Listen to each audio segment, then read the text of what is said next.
അതിഥികളായിരിക്കുന്ന കർത്തൃന്മാർക്കായി സ്തോത്രം ചെയ്യുന്നു. കരുതലോടുകൂടിയുള്ള നിങ്ങളുടെ പ്രാർത്ഥനകൾക്ക് വളരെ നന്ദിയുണ്ട്. വീണ്ടും പ്രാർത്ഥനയ്ക്കായി അപേക്ഷിക്കുന്നു. ദൈവരാജ്യത്തിന്റെ മഹത്വത്തിന് വേണ്ടി നിൽപ്പാൻ ദൈവം ഞങ്ങളെ സഹായിക്കേണ്ടതിനായി വീണ്ടും ദൈവജനം പ്രാർത്ഥിക്കുമല്ലോ. ദൈവം നമ്മെ ഒരുമിച്ച് അനുഗ്രഹിക്കട്ടെ. കഴിഞ്ഞ ഞായറാഴ്ച നാം ഒരുമിച്ച് ചിന്തിച്ച ഒരു ദൈവജന ഭാഗം യേശുവിന്റെ മനസ്സരിവ് എന്നുള്ള വിഷയത്തെ കുറിച്ച് ചില കാര്യങ്ങൾ മാത്രം ഓർപ്പിച്ചിട്ട് കർത്തൃത്തിന്റെ ശുശ്രൂഷയ്ക്കായി ഞാൻ സമയങ്ങളെ കൈമാറുവാൻ ആഗ്രഹിക്കുന്നു. മർക്കോസിന്റെ സുവിശേഷത്തിൽ 2-ാം അധ്യായം 41-ാം വാക്യത്തിൽ നമ്മൾ വായിച്ചു കഴിഞ്ഞ ആഴ്ച. യേശു മനസ്സലിഞ്ഞ് കൈനീട്ടി അവനെ തൊട്ടു. മർക്കോസിന്റെ സുവിശേഷം 2-ാം അധ്യായം 41-ാം വാക്യത്തിൽ യേശു മനസ്സലിഞ്ഞ് അവനെ തൊട്ടു. ഒരിക്കലും ഒരു കുഷ്ഠരോഗിയെ തൊടുവാൻ യാതൊരു അനുവാദവും ന്യായപ്രമാണം കൊടുക്കാതിരുന്ന കാലത്ത് യേശു മനസ്സലിഞ്ഞു അവനെ തൊട്ടു. സ്തോത്രം. അനുകൂലമായ ഒരു സാഹചര്യത്തിലല്ല, എല്ലാം പ്രതികൂലമായിരുന്ന സാഹചര്യത്തിൽ സ്തോത്രം. മർക്കോസിന്റെ സുവിശേഷം 1-ാം അധ്യായം 41-ാം വാക്യമാണ് നമ്മൾ വായിച്ചത്. യേശു മനസ്സലിഞ്ഞ് കൈനീട്ടി അവനെ തൊട്ടു. അനുകൂലമായ സാഹചര്യമല്ലായിരുന്നു.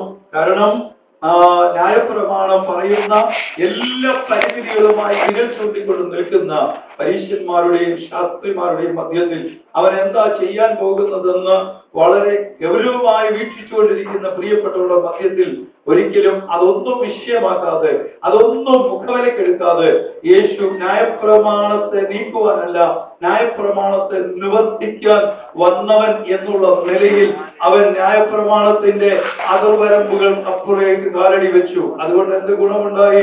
Praise the Lord. സ്തോത്രം. മരണത്തിന് വിധിക്കപ്പെട്ട് തള്ളപ്പെട്ടിരുന്നവൻ പ്രൈസ് ദി ലോർഡ് സ്തോത്രം സൗഖ്യം പ്രാപിച്ചവനായി ആ സമൂഹത്തിനകത്തേക്ക് മടങ്ങി വരുവാൻ ഇടയായി തീർന്നു. പ്രിയരെ, യേശുവിന്റെ യേശുവിനെ മനസ്സലിവുള്ളവനാക്കി തീർത്ത ഒരു വലിയ ഘടകം പ്രൈസ് ദി ലോർഡ് സ്തോത്രം. ന്യായപ്രമാണത്തിന്റെ പരിമിതികൾക്ക് അപ്പുറേക്ക് യേശുവിന്റെ മനസ്സലിവ് അവനെ മുന്നോട്ട് നയിക്കുവാൻ ഇടയായി തീർന്നു. അതിനെ കുറിച്ചാണ് നാം കഴിഞ്ഞ ആഴ്ച പറഞ്ഞ് തുടങ്ങുവാനിടയായി തീർന്നത്. ഞാൻ വേഗത്തിൽ 1-2 കാര്യങ്ങളൂടെ അതിനോടനുബന്ധമായി ഓർപ്പിച്ച് നിർത്തുവാനാണ് ആഗ്രഹിക്കുന്നത്. 6-ാം അധ്യായത്തിലേക്ക് നമുക്ക് വരാം. മർക്കോസിന്റെ സുവിശേഷം 6-ാം അധ്യായം അതിന്റെ 34-ാമത്തെ വാക്യം. അവൻ പടകിൽ നിന്ന് ഇറങ്ങിയാറെ വലിയ പുരുഷാരത്തെ കണ്ടു. അവർ ഇടയിലില്ലാത്ത ആളുകളെ പോലെ ആകുകൊണ്ട് അവരിൽ മനസ്സറിഞ്ഞു പലതും ഉപദേശിച്ചു തുടങ്ങി. മതി. അടുത്തതായിട്ട് യേശു മനസ്സലിഞ്ഞതായിട്ട് മർക്കോസ് സുവിശേഷകൻ എഴുതി വെച്ചിരിക്കുന്ന മറ്റൊരു സംഭവം നമുക്ക് ഏവർക്കും സുപരിചിതമായ ഒരു സംഭവമാണ്. യേശുവിന്റെ ശുശ്രൂഷ കാലയളവിൽ നടന്ന അതിപ്രധാനമായ ഒരു സംഭവം 4 സുവിശേഷകന്മാരും വിടാതെ എഴുതിയിരിക്കുന്ന ഏക സംഭവം. അതാണ് 5 അപ്പവും 2 മീനും കൊണ്ട് 5000-ലധികം വരുന്ന പുരുഷന്മാരെ, ആ പുരുഷന്മാരിലധികം സ്ത്രീകളും കുഞ്ഞുങ്ങളും ഉൾപ്പെടെ 5000-ലധികം പേർ ഒരുമിച്ച് കൂടിയിരുന്ന ഒരു സമൂഹത്തെ യേശു പോഷിപ്പിച്ചതിനെ കുറിച്ച് നമ്മൾ ഈ സുവിശേഷങ്ങൾ 4-ലും കാണുന്നു. യേശുവിന്റെ മറ്റൊരത്ഭുതം പോലും 4 സുവിശേഷങ്ങളിലും കൂടെ എഴുതിയിട്ടില്ല.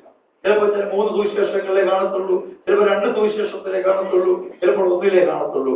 എന്നാൽ ഈ ഒരു സംഭവം 4 സുവിശേഷകന്മാരും വളരെ പ്രാധാന്യം നൽകി എഴുതിയിരിക്കുന്നതായി കാണുവാൻ കഴിയുന്നു. ഇതിനകത്ത് കർത്താവിന് അവരോടുണ്ടായ ആ സമീപന രീതി എന്തായിരുന്നു, അല്ലെങ്കിൽ ഈ ജനത്തെ ഉപദേശിക്കുവാൻ കർത്താവിനെ പ്രേരിപ്പിച്ച ഘടകം എന്തായിരുന്നു എന്ന് ഈ 6-ാം അധ്യായത്തിന്റെ നാം വായിച്ച വേദഭാഗത്ത് കാണുവാൻ കഴിയുന്നുണ്ട്.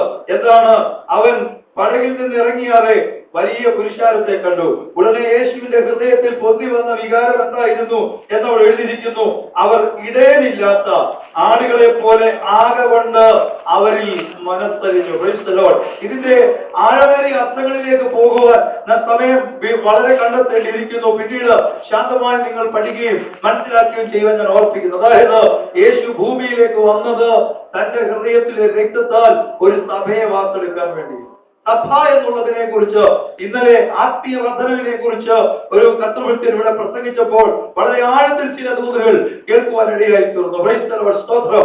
വളരെ ആഴമേറിയ ആത്മീയ ജ്ഞാനത്തിൽ നിന്ന് പ്രിയപ്പെട്ടവൻ ആത്മീയ വർദ്ധനം എന്നുള്ള വിഷയത്തോട് ബന്ധത്തിൽ പറഞ്ഞപ്പോൾ പരാമർശിച്ച ഒരു ഭാഗമാണ് തലയായവനിൽ നിന്ന് സന്ധികളാലും ഞരമ്പുകളാലും എല്ലാ അവയവങ്ങളും ഒന്നായി ചേർന്നിരിക്കുന്ന അനുഭവം എന്ന് പറഞ്ഞതുപോലെ യേശുവിനെ മുൻപോട്ട് നയിച്ച ഘടകം, സ്വർഗത്തിൽ നിന്ന് ഭൂമിയിലേക്ക് വരുവാൻ യേശുവിനെ പ്രേരിപ്പിച്ച ഘടകമെന്ന് വെച്ചാൽ ജനം ചിതറിയിരിക്കുന്നു.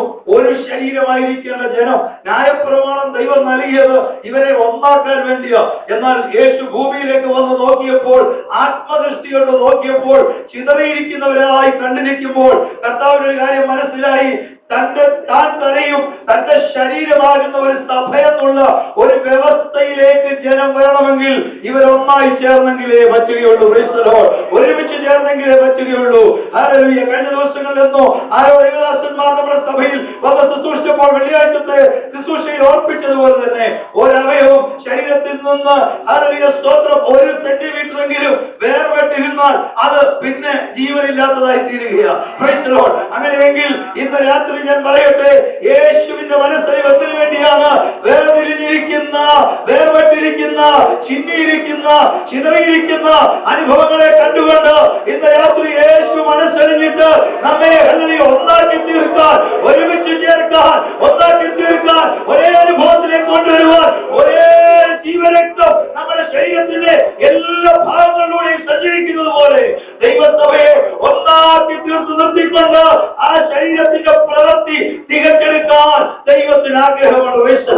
ഏതെങ്കിലും ഒരവയവോ വേദന അനുഭവിക്കുകയോ പൂർണ്ണ വളർച്ചയിലേക്ക് എത്തുകയോ ചെയ്യാതിരുന്നാൽ സ്തോത്രം മലയാളത്തിൽ ഈ അടുത്ത കാലത്ത് രൂപപ്പെട്ട ഒരു വാക്കാണ് വൈകല്യം എന്നുള്ള വാക്ക് മാറ്റിയിട്ട് ഭിന്നശേഷിയുള്ളവർ എന്നുള്ള വാക്ക് ഈ അടുത്ത കാലത്ത് രൂപപ്പെടുത്തുന്നു. വൈകല്യം എന്നുള്ള വാക്കുകൊണ്ട് പ്രിയപ്പെട്ടവർക്ക് ഒരു മുറിവുണ്ടാകില്ല എന്നുള്ള നിലയിൽ മലയാള ഭാഷയിൽ ഉണ്ടായ ഒരു ഡെവലപ്മെന്റ് ആണ് വൈകല്യമുള്ളവരെ കുറിച്ച് ഭിന്നശേഷിയുള്ളവർ, വ്യത്യസ്തമായ ഒരു കഴിവുള്ളവർ. എന്നാൽ ദൈവസഭയെ കുറിച്ച് ദൈവം അങ്ങനെയല്ല ആഗ്രഹിക്കുന്നത്. എല്ലാവരെയും അതിന്റെ വളർച്ചയുടെ പൂർത്തീകരണത്തിലേക്ക് വന്ന് ഒന്നായി തീരാൻ ക്രിസ്തു ഇന്ന് മനസ്സറിഞ്ഞ് നിന്നുകൊണ്ട് നമ്മെ നോക്കിക്കൊണ്ട് നിൽക്കുകയാണ്. അത് സഭയെന്ന് മാത്രമല്ല, അത് ഓരോ കുടുംബങ്ങളെ ദൈവം നോക്കുകയ, ഓരോ വ്യക്തികളെ ദൈവം നോക്കുകയ. കർത്താവ് നമ്മളോട് മനസ്സറിഞ്ഞ് നമ്മിൽ പ്രവർത്തിക്കാൻ ആഗ്രഹിക്കുക. അതുകൊണ്ട് നമ്മൾ പ്രാർത്ഥിക്കേണ്ടത് ഇങ്ങനെയാണ്: കർത്താവേ, ഞങ്ങളെ ഒന്നാക്കണമേ. യേശുവിന്റെ മഹാപുരോഹിത പ്രാർത്ഥന യോഹന്നാന്റെ സുവിശേഷത്തിൽ നമ്മൾ കാണുന്നത് യേശു ഇങ്ങനെയാണ് പിതാവിനോട് പറയുന്നത്. അവസാനം തന്റെ ആളുകളെല്ലാം കണ്ടുകൊണ്ട് കർത്താവ് പറയുകയാണ്: പിതാവേ, ഞാനും അങ്ങ് ഒന്നായിരിക്കുന്നത് പോലെ, അവിടുന്ന് ഞാനും ഒന്നായിരിക്കുന്നത് പോലെ ഇവരെ നമ്മിൽ ഒന്നാക്കണമേ. ശരീരം അതിന്റെ പൂർണ്ണതയിൽ അലയായവരിൽ നിന്ന് സന്ധികളാലും ഞരമ്പുകളാലും ബന്ധിക്കപ്പെട്ട എല്ലാവരും ഒന്നായി ചേർന്ന് പൂർണ്ണതയിൽ വരുമ്പോഴാണ് ഒരു ശരീരത്തിന് പ്രവർത്തന ശേഷി ഉണ്ടാകുന്നത്, ഒരു ശരീരം ക്രിയാത്മകമായി തീരുന്നത്. അങ്ങനെ ഊർജ്ജസ്വതയുള്ള ഒരു ശരീരത്തിന് മാത്രമേ എന്തെങ്കിലും സംഭവങ്ങൾ, എന്തെങ്കിലും വിഷയങ്ങൾ ചെയ്തെടുക്കാൻ കഴിയുള്ളൂ. ആരോഗ്യമില്ലെങ്കിൽ എങ്ങനെയാണ് നമ്മുടെ പ്രവൃത്തി പൂർത്തീകരിക്കുന്നത്? അങ്ങനെയെങ്കിൽ അതിന്റെ ആത്മീയ വശം ഞാൻ പറയട്ടെ. എല്ലാ അവയവങ്ങളും ഒന്നായി ചേർന്ന് ഒരേ ആത്മാവിലേക്ക് വരുമ്പോൾ, ഒരേ രക്തത്തിന്റെ ശക്തി നമ്മിൽ വ്യാപരിക്കുമ്പോൾ, ഞാനൊരു കാര്യം പറയാം, ലോകം കണ്ടിട്ടില്ലാത്ത അസാധാരണമായ ദൈവപ്രവൃത്തികൾ ദൈവസഭയ്ക്കകത്ത് വെളിപ്പെടുത്താൻ ദൈവം ഇന്ന് ശക്തനാണ്. 1-ാം നൂറ്റാണ്ടിലെ സഭയെ കുറിച്ച് പറയുന്നത് അപ്പോസ്തല പ്രവൃത്തികൾ എഴുതി തുടങ്ങുമ്പോൾ ഓരോ അധ്യായത്തിലും കുറഞ്ഞത് ഒരു പ്രാവശ്യമെങ്കിലും ആവർത്തിച്ചിരിക്കുന്ന ഒരു പദം അവർ മനപ്പെട്ടിരുന്നു. ഒരേ മനസ്സോടിരുന്നപ്പോൾ അവരുടെ സ്ഥലം കുലുങ്ങി. ഇത് പഴയ നിയമത്തിലെ സംഭവമല്ല, ഇത് പുതിയ നിയമത്തിലെ സംഭവമാണ്. നാം പുതിയ നിയമ സഭയാണെങ്കിൽ ഞാൻ വിശ്വസിക്കുന്നു, അവർ വിടപ്പെട്ട ദൈവത്തെ പ്രാർത്ഥിക്കുമ്പോൾ ഇരിക്കുന്ന ഇടം കുലുങ്ങും, അന്ധകാര ശക്തികൾ തകരും, അഭ്യന്തരങ്ങൾ അടിഞ്ഞു വീഴും. അന്ന് നടന്ന പ്രവൃത്തികളെല്ലാം ഇന്ന് ചെയ്യാൻ എന്റെ ദൈവശക്തനെന്ന് ഞാൻ വിശ്വസിക്കുന്നു. എത്ര പേരെ ആത്മാവിൽ തിരിച്ചറിയുന്നു, അവരെ ഓർത്തുന്ന ദൈവത്തെ സ്തുതിക്കുകയാണ്.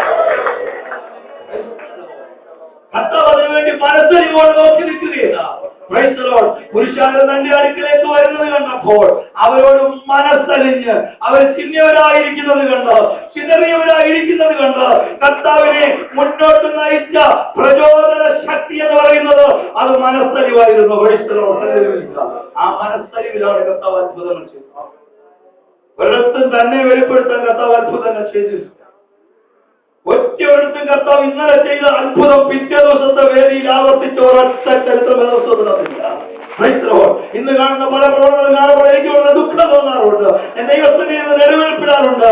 വേദപുസ്തകത്തിൽ നിന്ന് അമ്പേ അകന്നു പോകുന്ന ഒരു അനാത്മീക പ്രവണത, ഒരു ദുരുപദേശമന്യായ ശക്തികൾ ലോകത്ത് പ്രബലമാകുമ്പോൾ ഇന്ന് രാത്രി ഞാൻ പറയട്ടെ, മനസ്സലിവിന്റെ പ്രചോദനം ഉൾക്കൊണ്ട് ദൈവസഭയെ ഒറ്റക്കെട്ടായി നിൽക്കാൻ തയ്യാറായാൽ ആത്മാവിനെ വിളിച്ചു പറയട്ടെ, വലിയ അത്ഭുതങ്ങളുടെ പ്രവൃത്തിയുമായി യേശു തന്റെ സഭയിൽ വെളിപ്പെടുമെന്നുള്ളതിന് യാതൊരു സംശയവുമില്ല. ഞാൻ വേഗത്തിൽ പറഞ്ഞ് മുൻപോട്ട് പോകാൻ ആഗ്രഹിക്കുന്നു. അപ്പോൾ അല്ലെങ്കിൽ ഒന്നായിരിക്കേണ്ട ജനം ചിതറിയിരിക്കുന്നത് കണ്ടപ്പോൾ യേശുവിന് അവരോട് മനസ്സ് പെട്ടെന്ന് ആ ഭാഗം വായിക്കുമ്പോൾ നമ്മൾ വിചാരിക്കും യേശുവിന്റെ മനസ്സല്ലേ അവർക്ക് അപ്പം കൊടുക്കാനാണ്. ഒരിക്കലുമല്ല. അവർക്ക് അപ്പം കൊടുക്കുക എന്നുള്ളത് കർത്താവിന്റെ ഹല്ലേലൂയ സ്തോത്രം നല്ല ശുശ്രൂഷയുടെ അനുബന്ധ പരിപാടിയായിരുന്നെങ്കിൽ തന്നെയും അതിനല്ല എന്ന് കർത്താവ് വ്യക്തമായിട്ട് തെളിയിക്കുന്നുണ്ട്. യോഹന്നാന്റെ സുവിശേഷം പഠിക്കുമ്പോൾ പറയുന്നുണ്ട്, അടുത്ത ദിവസം ഇവർ ഇതുപോലെ വന്നപ്പോൾ കർത്താവ് പറഞ്ഞു, വന്നതിന്റെ ഉദ്ദേശം അവരോട് വ്യക്തമായിട്ട് പറഞ്ഞു, നിങ്ങള് വചനം കേൾക്കാനല്ല വന്നത്, അപ്പം തിന്നാനാണ് വന്നതെന്ന് പറഞ്ഞ് കർത്താവ് അവരെ ശാസിക്കുന്നുണ്ട്. അവന്റെ വാക്കുകൾ പിന്നീട് വളരെ ദൈവരാജ്യത്തിന്റെ ആഴമേറിയ മർമ്മങ്ങളിലേക്ക് പോയപ്പോൾ, എന്റെ മാംസം തിന്നാതെയും എന്റെ രക്തം കുടിക്കാതെയും ഇരുന്നാൽ നിങ്ങളുടെ ഉള്ളിൽ ജീവനില്ല എന്ന് പറഞ്ഞപ്പോൾ ഒരു നരവലിയുടെ ചിന്ത ഉള്ളിൽ വന്ന് അവരെല്ലാം ആകപ്പാടെ വിഷമത്തിലായി. ഇതേതോ ദുരുപദേശമാണെന്ന് വിചാരിച്ച് ഇത് കഠിനവാക്കെന്ന് പറഞ്ഞ് എല്ലാവരും പിന്നെയും അവനിൽ നിന്ന് അകന്നുപോയി. പ്രിയരുടെ ഇതിനകത്ത് ഞാൻ പറയട്ടെ, ഒന്നാക്കി തീർക്കുന്ന ഒരു ദൈവപ്രവൃത്തി. പൗലോസിന്റെ ഭാഷയിൽ പറഞ്ഞാൽ ക്രിസ്തുവിലെല്ലാം പിന്നെയും ഒന്നായി ചേർക്ക എന്നുള്ളൊരു ദൈവിക മർമ്മം. ഹല്ലേലൂയ. പാപത്തിലൂടെ വിഭജിക്കപ്പെട്ടതായ, പാപത്തിലൂടെ വിഭിന്നമായി പോയതായ ഒരനുഭവത്തെ ദൈവം മടക്കിക്കൊണ്ട് ദൈവം ആഗ്രഹിക്കുന്നു. ഭാഷ കലക്കി കളഞ്ഞു വന്ന ഒറ്റ വാക്കിലൊക്കെ ആ ഉൽപ്പത്തി പുസ്തകത്തിൽ എഴുതിയിരിക്കുമ്പോൾ ഈ ഭൂഖണ്ഡങ്ങളായിട്ട് ഇത് ചിതറിപ്പോയതൊക്കെ അതേ സമയത്താണോ എന്നുള്ളത് വേറെ ലോക ചരിത്രത്തിൽ തന്നെ തെളിയിക്കപ്പെട്ടുകൊണ്ടിരിക്കുക. എന്ന് പറഞ്ഞാൽ മാറി മാറി കിടക്കുന്ന, അതിനിടയ്ക്ക് വെള്ളം കയറി കിടക്കുന്ന ഈ ഭൂഖണ്ഡങ്ങളെ ഒക്കെ ചേർത്ത് വെച്ചാൽ നമ്മുടെ കുട്ടികൾ പസിലുകൾ ചേർത്ത് വെക്കുന്നത് പോലെ ഒന്നായി വരത്തക്കവണ്ണമുള്ള ഒരു വ്യവസ്ഥയായിരുന്നു മുൻപുണ്ടായിരുന്നത്. എന്നാൽ അത് ഭൂഖണ്ഡങ്ങളായി മാറിപ്പോയി. അതിന് ചലനം സംഭവിക്കുമ്പോഴാണ് ഭൂമി ഉണ്ടായതൊക്കെ നമ്മൾ പറയുന്നത്. എന്നാൽ ഞാൻ വിശ്വസിക്കുന്നു ഇതെല്ലാം വീണ്ടും ഒന്നായി ചേർക്കുന്ന ആ പ്രവൃത്തിക്കകത്തുള്ളതാണ്. ഇന്ന് രാത്രി ഓർക്കണം, ഒരു കാര്യം കൊണ്ട് ഞാൻ ആഴത്തിൽ ഇറങ്ങിപ്പോയിട്ട് ജീവിതാനുഭവങ്ങളിൽ വേർപെട്ടുപോയതിനെ, കൈവിട്ടുപോയതിനെ, നഷ്ടപ്പെട്ടു പോയതിനെ അത് തള്ളിക്കളയുന്നവനല്ല നമ്മുടെ ദൈവം. വീണ്ടും ഒന്നായി ചേർത്ത് പണിയാൻ, വീണ്ടും ഒന്നായി ചേർത്ത് പണിയാൻ നഷ്ടപ്പെട്ടെന്ന് വിചാരിച്ചതിനെ തള്ളിക്കളയുന്നവനല്ല ദൈവം. ഈ രാത്രി ഞാൻ വിശ്വസിക്കുന്നു ആ വലിയ ദൈവത്തിന്റെ മനസ്സരിവുള്ള ഹൃദയത്തിൽ ദൈവത്തെ വാഴ്ത്തുക. ഹല്ലേലൂയ, സ്തോത്രം. കർത്താവിനെ സംബന്ധിച്ചിടത്തോളം ഈ പ്രപഞ്ചത്തിൽ നിന്ന് വേറൊരു ഗോളമെടുത്ത് മറ്റൊരു ഭൂമിയെ സൃഷ്ടിക്കുന്നു എന്ന് പറയുന്നത് 4 അക്ഷരത്തിന്റെ ഗ്യാപ്പ് മതിയായിരുന്നു. എന്നാൽ നഷ്ടപ്പെട്ട പാഴായ ശൂന്യമായ പാപം നിറഞ്ഞ ഭൂമിയെ തള്ളിക്കളയാനല്ല കർത്താവ് ആഗ്രഹിച്ചത്, അതിനെ പുതുക്കിപ്പണിയാൻ ആഗ്രഹിച്ചത്, അതിനെ രൂപാന്തരപ്പെടുത്താൻ ആഗ്രഹിച്ചത്. അതുകൊണ്ടാണ് ഇന്ന് രാത്രി ദൈവസ്ഥലയിൽ ഇരിക്കുന്നത്. ഇന്ന് രാത്രി ഞാൻ ദൈവാത്മാവിൽ വിളിച്ച് ചോദിക്കട്ടെ, നഷ്ടപ്പെട്ട അവസ്ഥയിൽ, ആരും നമ്മളെ നോക്കാതിരുന്ന അവസ്ഥയിൽ, ആരും ആശ്വാസം വരാനില്ലാതിരുന്ന അവസ്ഥയിൽ, എല്ലാവരും തള്ളിക്കളഞ്ഞ അവസ്ഥയിൽ, നമ്മൾ അവനെ അറിഞ്ഞില്ലെങ്കിലും അവൻ നമ്മെ അറിഞ്ഞതല്ലേ ഇന്ന് നാം വീണ്ടും സന്തോഷിക്കാനുള്ള മുഖാന്തരമായി തീർന്നത്. അങ്ങനെയെങ്കിൽ വീണ്ടും മടക്കി വിളിക്കുന്ന, വീണ്ടും മടക്കി ചേർക്കുന്ന ചരിത്രമാണ് വേദപുസ്തകത്തിന്റെ ചരിത്രം. ശൂന്യമായതിനെ തള്ളിക്കളയുന്നതല്ല, നഷ്ടപ്പെട്ടതിനെ എടുത്തു കളയുന്നതല്ല, എറിഞ്ഞു കളയുന്നതല്ല. വേദപുസ്തകത്തിന്റെ ചരിത്രം വീണ്ടും ഒന്നായി ചേർക്കുക എന്നുള്ളതാണ്. അതിന് കർത്താവിന് അവരെ കണ്ടപ്പോൾ അലിവ് തോന്നി. ഒരു കാര്യം കൂടെ പറഞ്ഞ് ഞാൻ വേഗത്തിൽ അവസാനിപ്പിക്കുക. മർക്കോസിന്റെ സുവിശേഷം 8-ാം അധ്യായം 2-ാം വാക്യം. മർക്കോസിന്റെ സുവിശേഷം 8-ാം അധ്യായം. ഈ പുരുഷാരം ഇപ്പോൾ 3 നാളായി എന്നോട് കൂടെ പാർക്കുന്നു. അവർക്ക് ഭക്ഷിപ്പാനൊന്നുമില്ലായതുകൊണ്ട് എനിക്ക് അവരോട് അലിവ് തോന്നുന്നു. മതി. ഈ പുരുഷാരം 3 നാളായി എന്നോട് കൂടെ പാർക്കുന്നു, അവർക്ക് ഭക്ഷിപ്പാൻ ഒന്നും ഇല്ലായതുകൊണ്ട് എന്ന് മലയാളത്തിൽ എഴുതിയിരിക്കുമ്പോൾ അതിന്റെ മൂലഭാഷയിലേക്ക് ഇറങ്ങി പഠിക്കുമ്പോൾ ഇങ്ങനെ അവിടെ എഴുതിയിരിക്കുന്നത്, അവർക്ക് ഭക്ഷിപ്പാൻ ഒന്നും അവശേഷിക്കാത്തത് കൊണ്ട്. എന്താ തെളിവ്? ഇതിന്റെ മുമ്പത്തെ ചാപ്റ്ററിൽ നമ്മൾ വായിച്ചിട്ടുണ്ട്, 5 അപ്പവും 2 മീനും കൊണ്ട് 5000-ത്തിലധികം വരുന്ന പുരുഷാരത്തെ പോഷിപ്പിച്ചത് ആ പുരുഷാരത്തിന്റെ ഇടയിൽ നിന്ന് കിട്ടിയ അപ്പം കൊണ്ടാണ്. അപ്പൊ തീർച്ചയായിട്ടും അപ്പവും ആഹാരവും കരുതിക്കൊണ്ട് പലരും എന്ത് ചെയ്തിട്ടുണ്ട്? ശുശ്രൂഷ, കർത്താവിന്റെ വചനം കേൾക്കാനും ശുശ്രൂഷ ഇരിക്കാനും വന്നിട്ടുണ്ട്. തീർച്ചയായിട്ടും ഈ ജനത്തിന്റെ നടുവിൽ ഇവർ കർത്താവിന്റെ അടുക്കൽ വരുമ്പോഴെല്ലാം ഇവർക്ക് മനസ്സിലായി യേശുവിന്റെ ഉപദേശങ്ങൾ നാം കേട്ടുകൊണ്ടിരിക്കുമ്പോൾ ചിലപ്പോൾ സമയം എന്ത് ചെയ്യും, മുൻപോട്ട് പോകും. അതുകൊണ്ട് കുഞ്ഞുകുട്ടികൾക്ക് വേണ്ടിയും അല്ലെങ്കിൽ ശാരീരികമായി ദൗർബല്യമുള്ളവർക്ക് വേണ്ടിയും ഒക്കെ ഭക്ഷണം അവിടെ കരുതപ്പെട്ടിരുന്നു.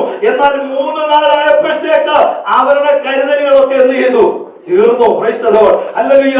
എനിക്ക് ആ ഭാഗം ഹല്ലേലൂയ അതിന്റെ മൂലാർത്ഥത്തിലേക്ക് ഒന്ന് ശ്രദ്ധിച്ചപ്പോൾ ഈ വൈകികളിൽ വളരെ സന്തോഷം തോന്നി. ഹല്ലേലൂയ. ആ കർത്താവ് വരെ ദൂരെ ഇരുന്ന് ഉപദേശിച്ചുകൊണ്ടിരിക്കുക. അവിടെ കൂടിയിരിക്കുന്ന പുരുഷന്മാർ ഏകദേശം 4000 പേരുണ്ടായിരുന്നു എന്നായി 8-ാം അധ്യായത്തിൽ പറയുന്നത്. ഞാൻ എന്റെ വാക്കുകളെ വേഗത്തിൽ അവസാനിപ്പിക്കാൻ പോകുക. സ്തോത്രം നോക്കിക്കേ, 4000 പേരുള്ള പുരുഷാരത്തിന്റെ മുമ്പിൽ ഹല്ലേലൂയ സ്തോത്രം ഇത്രയും പേര് വന്നിരുന്നിട്ട് പലരെയും അയ്യോ കണ്ടില്ലല്ലോ എന്ന് ചോദിക്കുന്ന അവസരം ഉണ്ടാകാൻ എല്ലാവരെയും ഇതിനിടയ്ക്ക് കണ്ണിൽപ്പെട്ടെന്ന് വരത്തില്ല. മുമ്പിലിരിക്കുന്ന ആളുടെ തലയോ പറവിൽ വേറെ ചിലപ്പോൾ കണ്ണിൽപ്പെട്ടെന്ന് വരത്തില്ല. അങ്ങനെ ഇരിക്കുന്ന ഒരു സാഹചര്യത്തിൽ 4000 പേരിരിക്കുന്ന ജനത്തിന്റെ നടുവിൽ അവരുടെ കയ്യിലുണ്ടായിരുന്ന കരുതൽ തീർന്നു പോകുന്നത് തിരിച്ചറിഞ്ഞിട്ട് അല്ലെങ്കിൽ സ്തോത്രം എന്റെ ഉപദേശം തീർന്നു, ഇനിയും അവർ പോയി ജീവിച്ചു കൊള്ളട്ടെ എന്ന് പറയുന്ന ഒരു കർത്താവിനെ അല്ല എന്റെ പുസ്തകം പരിചയപ്പെടുത്തുന്ന വൈദ്യനോ അവരുടെ ആത്മീയ ആവശ്യങ്ങൾ നിവർത്തിച്ചു കഴിഞ്ഞപ്പോൾ അവരുടെ നടത്തുവേണ്ട ആത്മീയ ദൂത് കൈമാറി കഴിഞ്ഞപ്പോൾ അവരുടെ ശാരീരിക വിഷയങ്ങൾക്ക് വേണ്ടി അവരുടെ ഭൗതിക വിഷയങ്ങൾക്ക് വേണ്ടി അവൻ അത്ഭുതം ചെയ്തെങ്കിൽ ഇന്ന് രാത്രി ഞാൻ വിളിച്ചു പറയട്ടെ, ദൈവത്തിന്റെ മക്കളെ തിരിച്ചറിയൂ. നമ്മുടെ ആവശ്യങ്ങൾ നടത്തി തരാൻ ദൈവശക്തത ഒരു പക്ഷിന്റെ രാത്രി അല്ലെങ്കിൽ നിന്റെ ദൈവാവശ്യങ്ങൾ ഒരു പക്ഷിക്ക് നിന്റെ വേദന അറിയുന്നില്ലായിരിക്കാം, ഒരു പക്ഷിക്ക് നിന്റെ മാതാപിതാക്കൾ നിന്റെ വേദന അറിയുന്നില്ലായിരിക്കാം. എന്നാൽ ആൾക്കൂട്ടത്തിന്റെ നടുവിൽ നിന്നെ മറന്നു കളയുന്ന എത്തിക്കപ്പെടാതെ പോകുന്ന ഒരു മനോഭാവമല്ല എന്റെ കർത്താവിനുള്ളത്. അവൻ നിന്നെ അറിയുന്നുണ്ട്, അവൻ നിന്നെ അറിയുന്നുണ്ട്. ഒരു നിമിഷം ദൈവങ്ങളെ ഏൽപ്പിച്ചു കൊടുക്കാട്ട്, എല്ലാവരും ദൈവങ്ങളെ ഏൽപ്പിച്ചു കൊടുക്കാട്ട്. തുടർന്ന് കർത്താവിനെ നാമത്തിൽ സൂക്ഷിക്കാൻ പോകുക. നല്ലവരത്ത് വീണ വിട്ടുപോലെ ഹല്ലേലൂയ സ്തോത്രം തിരുവചനം നമ്മളെ ക്രിയ ചെയ്യേണ്ടതിനുമായി ഒരു നിമിഷം നമ്മെ ഏൽപ്പിച്ചു കൊടുത്ത് അതിനുവേണ്ടി ഒന്ന് ഒരുക്കിയെന്ന് മാത്രമേ ഉള്ളൂ, അതിനുവേണ്ടി ഒന്ന് ഏൽപ്പിച്ചു കൊടുത്തത് മാത്രമേ ഉള്ളൂ. പ്രിയ 3 ദിവസമായി ദൈവസന്നിധിയിലിരിക്കുന്നു. ഈ 3 ദിവസവും കർത്താവ് ശ്രദ്ധിച്ചത് തനിക്ക് പറയാനുള്ള ദൂതായിരുന്നു. എന്നാൽ ഹല്ലേലൂയ ദൈവരാജ്യത്തിന് മുൻഗണന നൽകിയ കർത്താവ് ദൈവരാജ്യത്തിന്റെ കാര്യം പറഞ്ഞിട്ട് അവരെ പറഞ്ഞുവിട്ട് വേഗത്തിൽ പോക്കോ, ഒട്ടും താമസിക്കരുത്, വഴിയിലെങ്ങും നിൽക്കരുത്, പെട്ടെന്ന് പോയി ആഹാരം കഴിച്ചോളാൻ പറയുന്നവരല്ല എന്റെ കർത്താവ്. അവരെയോട് ഇരുത്തി അവർക്കാവോളം തൃപ്തമാകത്തക്കവണ്ണം വേദപുസ്തകത്തിൽ ദൈവം വർത്തനവ് തന്നിട്ടുള്ളിടത്തെല്ലാം ശേഷിപ്പുണ്ടായിട്ടുണ്ട്. വേദപുസ്തകത്തിൽ ദൈവം വർത്തനവ് കൽപ്പിച്ചിടത്തൊക്കെ ശേഷിപ്പുണ്ടായിട്ടുണ്ട്. ഇന്ന് രാത്രി ഒന്നുകൂടെ തിരിച്ചറിയ ആത്മാവിൽ വിളിച്ചു പറയുന്നു, ആരൊക്കെയോ പരിമിതിക്കകത്ത് വിടുന്ന ഇന്ന് രാത്രി കരയുന്നവരോട് ആത്മാവ് ദൂത് പറയുക. പല തീയമ്പുകളായി ഈ രാത്രി പുറപ്പെടട്ടെ, ദൈവശക്തികൾ വിടുതലായി ഈ രാത്രി വ്യാപരിക്കട്ടെ. ഒരു മനുഷ്യൻ എല്ലാവരും എനിക്കൊരിക്കലും താല്പര്യമില്ല, ആരെയും കൊണ്ട് കൈയടിപ്പിക്കുക എന്നാൽ ആത്മാവിന്റെ ഹൃദയത്തോട് ഈ രാത്രി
ജീവിക്കുന്നു.